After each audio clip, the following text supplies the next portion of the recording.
petite vidéo pour faire un petit coucou à vous, avec qui nous nous sommes croisés presque quotidiennement, que nous avons échangé pendant cette période d'isolement, que nous nous sommes fait rire. Nous avons parfois poussé des petits coups de gueule, mais surtout nous avons partagé beaucoup d'enseignements.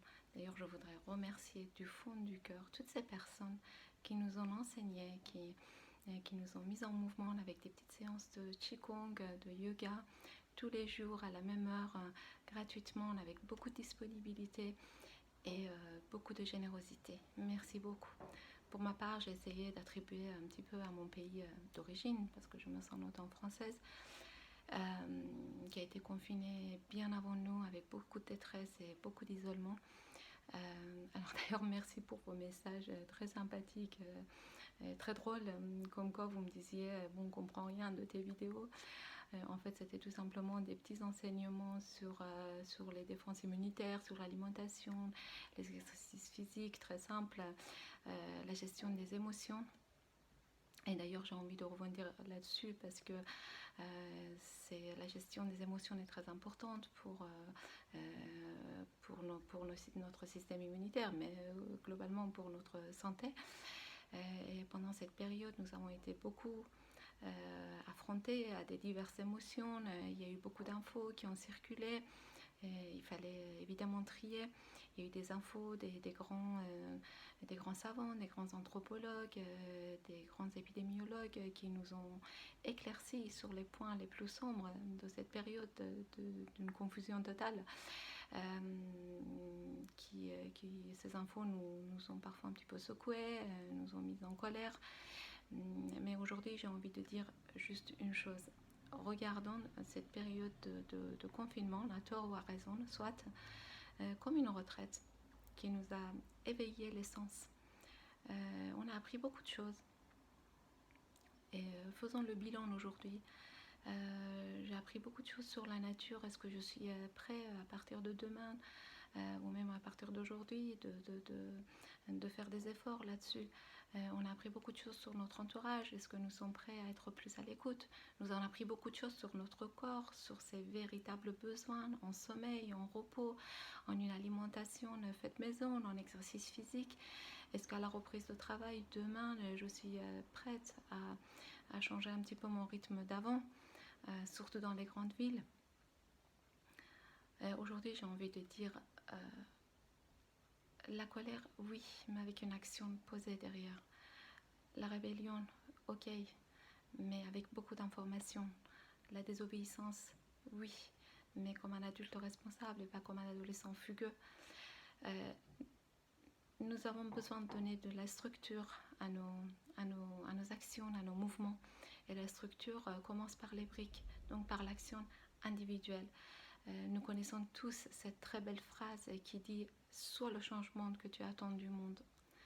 Alors si, pas plus tard qu'aujourd'hui, je décide, à la place d'être en colère, de changer ma façon de consommation, de plus nourrir les grandes multinationales pour que l'argent n'aille pas toujours entre les mains des mêmes personnes. Si aujourd'hui je décide qu'à la place d'avoir peur de ce virus, de nourrir mon énergie vitale, de renforcer mes défenses immunitaires. D'ailleurs, je suis effarée parce que pendant toute cette période de campagne d'information, de traitement sur les gestes barrières, finalement, on ne nous a jamais parlé de la vraie barrière qui est notre défense immunitaire, que nous pouvons la renforcer avec une alimentation saine et vivante, avec du repos, avec un sommeil de qualité, avec une bonne gestion des émotions, avec des exercices physiques, avec des compléments si nécessaire, de la vitamine C, la vitamine D, la vitamine E, zinc, sélénium, du magnésium, et puis notre microbiote. Nous avons plus de cellules, plus de bactéries que de cellules. Nous sommes un sac de bactéries. Cette microbiote qui est notre véritable barrière, mais aussi le lieu de synthèse des nutriments, des hormones, des neurotransmetteurs qui à leur tour nous permettent d'avoir un bon sommeil, une bonne gestion des émotions, une meilleure santé, tout simplement.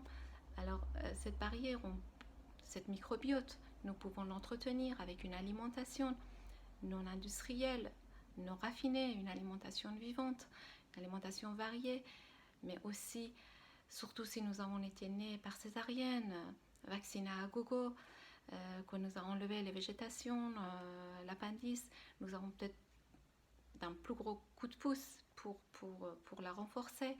Pourquoi pas pendant certaines périodes, avec des prébiotiques, des probiotiques. Mes amis, mes confrères me connaissent, je ne suis absolument pas une grande fan des compléments alimentaires en excès. Mon dada est toujours d'en donner vraiment quand il y a besoin, avec pendant une durée limitée, avec une posologie individualisée. Nous, en tant que thérapeutes, surtout, ne faisons pas de l'industrie des compléments alimentaires une deuxième industrie pharmaceutique. Donc, voilà, quand c'est vraiment nécessaire, pendant cette période, par exemple, pourquoi pas, avec des conseils derrière, le conseil des thérapeutes. D'ailleurs, finalement, la téléconsultation a été utile pendant cette période pour des personnes qui avaient besoin des conseils côté alimentation ou même des compléments alimentaires si c'était nécessaire. Bon voilà, j'ai été bavarde. Alors, consolidons-nous les briques qui sommes pour une structure solide aussi bien au niveau individuel qu'au niveau collectif. Et puis, n'oublions pas l'amour. Allons tous nous faire aimer. Et gardons la lumière pour la reprise. Bon courage.